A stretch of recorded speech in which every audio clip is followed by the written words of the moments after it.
नमस्कार, आयु शक्ति में आपका स्वागत है। आज हम बात करेंगे एसिडिटी की कि एसिडिटी क्यों हो जाती है, इसके क्या लक्षण हैं और इसके क्या ट्रीटमेंट हैं, क्या हमें खाना चाहिए जो एसिडिटी हमें जो परेशान कर रही है वो ना परेशान करे। तो इससे पहले जब हम शुरू करें, इससे पहले अगर आपने मेरे चैनल को सब्सक्राइब ना किया हो तो सब्सक्राइब कर लें। अब बात करते हैं एसिडिटी की कि एसिडिटी क्यों होती है। तो एसिडिटी में 3 फैक्टर काम करते हैं, एक हरी, बरी और करी। हरी का मतलब है हड़बड़ाहट। जिन व्यक्तियों में ज़्यादा हड़बड़ाहट होती है, जल्दबाजी होती है, उनको परेशानी होती है एसिडिटी की। या जिन व्यक्तियों में हर बात को लेकर टेंशन होती है, छोटी छोटी बात पे टेंशन करते हैं, वो भी एसिडिटी की परेशानी से परेशान होते हैं। और करी जो ज़्यादा मिर्च मसालों का भोजन खाते हैं तो उनको भी एसिडिटी होती है। तो ये जो 3 फैक्टर एसिडिटी में बहुत इम्पॉर्टेंट हैं, जो ये 3 फैक्टर काम करते हैं एसिडिटी के लिए, तो जिनको ये तीनों परेशानी है वो एसिडिटी से जल्दी से बच नहीं सकते, उसका उन्हें ट्रीटमेंट करना ही पड़ता है।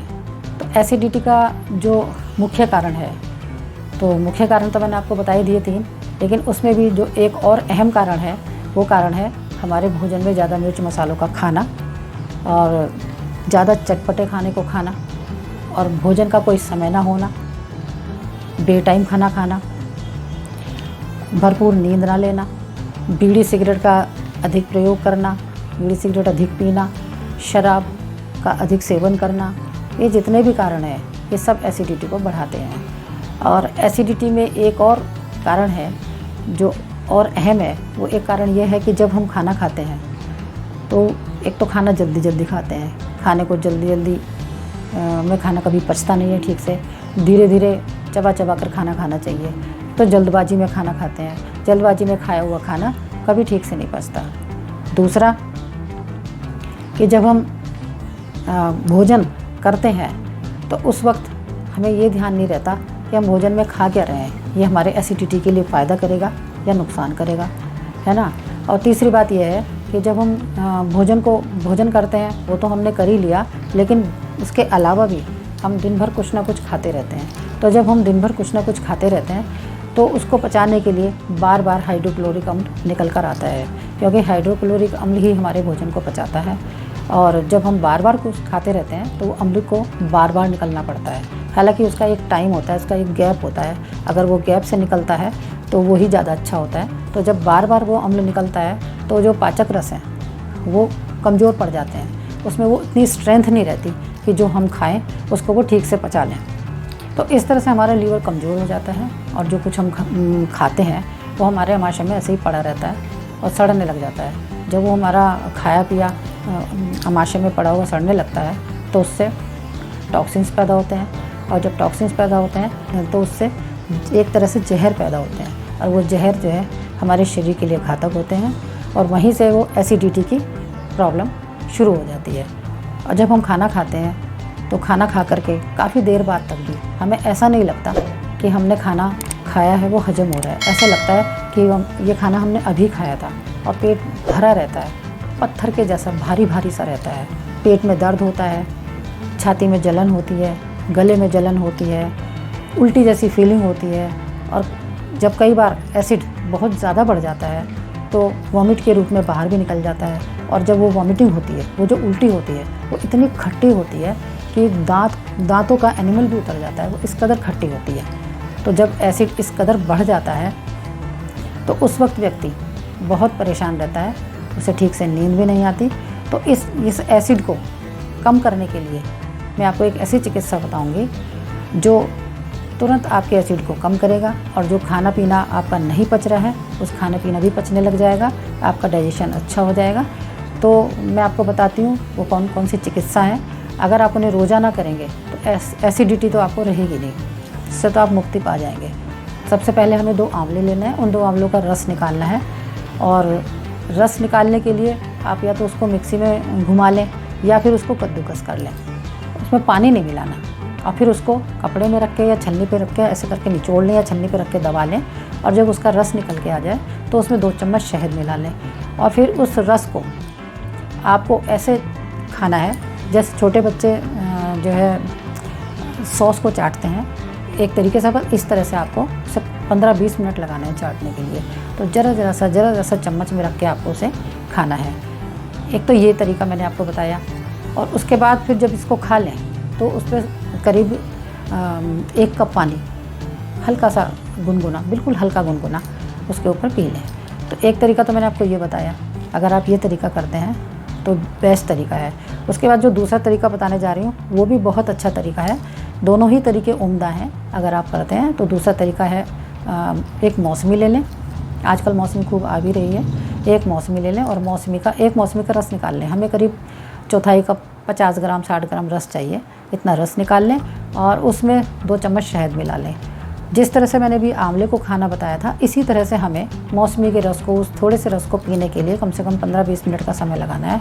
उसको धीरे धीरे करके पीना है। चौथाई चम्मच, आधी छोटी चम्मच पीना है। पीते रहें, आप कुछ भी काम करते रहें, फ़ोन देखते रहें, किताब पढ़ते रहें, अखबार पढ़ते रहें, बस उसको आपको 15-20 मिनट लगा करके पीना ही है। जब हम रस को इस तरह से पीते हैं तो इससे हमारा लीवर स्ट्रॉन्ग होता है और हमारा पैनक्रियाज, हमारा स्प्लीन, आंतें, सभी कुछ का फंक्शन बढ़ जाता है, सबका प्रॉपर फंक्शन हो जाता है। तो हमारा मेन कारण इसको हल्के से पीने का यही है। और जब हम इसको पी लें तो इसके ऊपर भी 100 ml पानी जो है गुनगुना करके पी लें। ये 2 तरीके मैंने आपको बताए हैं। इन दोनों तरीक़ों से जो भी आप तरीका अपना सकते हैं, जो भी तरीका आपको सही लगे या जो भी आप आसानी से कर पाएँ वो कर लें। और जब आप पहली बार इसको पिएंगे तो पहली बार ही आपको फ़ील होगा कि मुझे कहीं ना कहीं एसिडिटी में आराम है। और इसके अलावा एक तीसरा नुस्खा मैं आपको बताऊंगी, और नुस्खा क्या, वो एक क्रिया है, कुंजल क्रिया।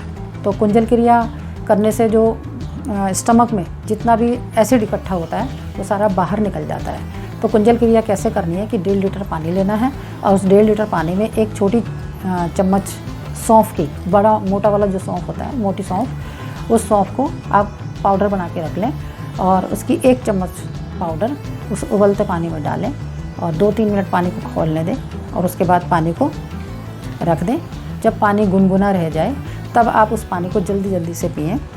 मतलब टाइम लगा करके नहीं पीना है क्योंकि हजम हो जाएगा वो पानी। हमें पानी को हजम नहीं करना है, हमें पानी को जल्दी पीना है। तो उन जितने भी गिलास उसमें बनते हैं 1.5 लीटर में 5-6 गिलास करीब बन जाते हैं। तो 5-6 गिलास को जल्दी जितना भी आप ज़्यादा से ज़्यादा पानी पी सकते हैं तो उसको पानी को पी लें। और उसके बाद बाथरूम में जा करके 90 डिग्री पर अपने आप को बैंड करके पेट पर इस तरह से हाथ लगाना है और पूरा इस तरह से आगे को झुक जाना है, 90 डिग्री पर बैंड करना है और अपनी जीभ के अंदर इन 2 उंगलियों से जीभ के अंदर पीछे की तरफ हमें प्रेस करना है। तो जैसे ही हम पीछे की तरफ प्रेस करेंगे तो तुरंत पानी बाहर निकल के आएगा और उसके साथ में जो अंदर कफ है और जो एसिड है वो बाहर निकल के आएगा। और इस तरह से हमें 7-8 बार अगर पानी निकल के आ जाता है तो बेस्ट होता है। तो हमें हर बार अंदर उंगली से प्रेस करना है और जितनी भी वॉमिटिंग आती है वो आ जानी, जितना भी पानी आता है निकल जाता है वो निकलने देना चाहिए। उसके बाद फिर दोबारा से प्रेस करें और जब तक पानी निकलता रहे तो हम इसको करते रहें। ये कुंजल क्रिया होती है और ये योग की क्रिया है और इसको करने से पूरा एसिड बाहर निकल के आ जाता है और हमारी इतना शांति मिल जाती है इसको करने से। और इसको आप हफ्ते में, अगर बहुत ज़्यादा एसिडिटी आपको नहीं रहती तो हफ्ते में 2 बार या 3 बार कर लें। और अगर बहुत एसिडिटी बनी हुई है, बहुत ज़्यादा है, तो 1 दिन छोड़ के 1 दिन कर लें। ये सब करने के साथ साथ बिना मिर्च मसालों का सादा भोजन करें। सब्जी में टमाटर ना डालें। पालक और करेले की सब्ज़ी को अवॉइड करें, ये ना खाएं। सलाद में टमाटर, प्याज, मूली ना खाएं क्योंकि ये जो टमाटर, प्याज, मूली हैं ये एसिडिटी को बढ़ाते हैं। और एसिडिटी के लिए कोई मेडिसिन ना लें, नेचुरल तरीके ही अपनाएं। खीरे खाएं, खीरे का रस पिएं। गाजर खाएं, गाजर का रस पिएं। नारियल पानी पिएं व उसकी मलाई खाएं। अगर आप इन सब बातों को ध्यान में रखेंगे तो एसिडिटी से जल्दी ही आपको छुटकारा मिल जाएगा। आपको मेरा ये वीडियो पसंद आया हो तो प्लीज़ लाइक करें, शेयर करें और मेरे चैनल को सब्सक्राइब ज़रूर करें। फिर मिलते हैं किसी नई वीडियो के साथ। नमस्कार, धन्यवाद।